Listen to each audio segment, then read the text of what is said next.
Breaking: Ole Gunnar Solskjaer will be sacked by Manchester United. For many, the last straw should have come almost a month ago, when Man United were embarrassed in a 5-0 home loss to their oldest rivals Liverpool.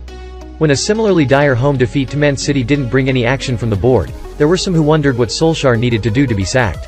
Ultimately, it was Saturday's defeat at Watford that appears to have provided the final nail in Solskjaer's coffin, with reports filing in during the evening kickoff between Liverpool and Arsenal that an emergency board meeting had been called at Old Trafford for 7 p.m. on Saturday evening. We await official confirmation from the club. Solskjaer would leave United after just under 3 years in charge, in which he oversaw runs to second in the Premier League and to the Europa League final last year.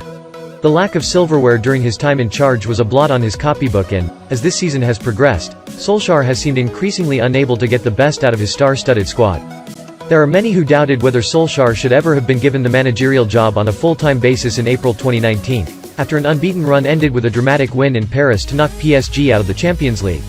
Since then, it has been a case of United falling in and out of form under Solskjaer, and the poor performances in recent weeks left the board with no choice.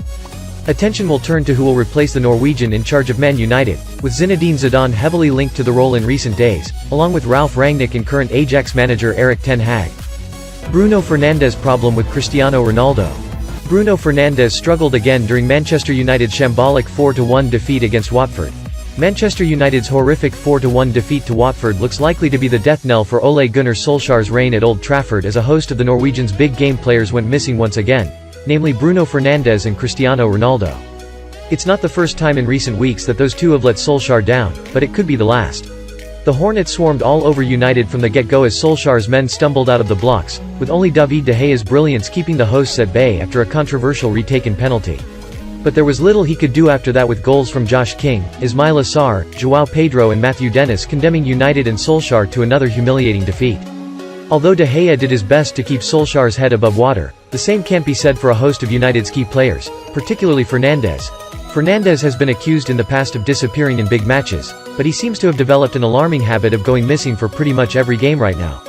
The Portuguese ace proved to be Solskjaer's saving grace last season, where Fernandes made digging the United boss out of a hole an almost weekly habit. But he's been badly off the pace this season. If there was anyone who didn't thrive in the chaos at Vicarage Road, it was Fernandes.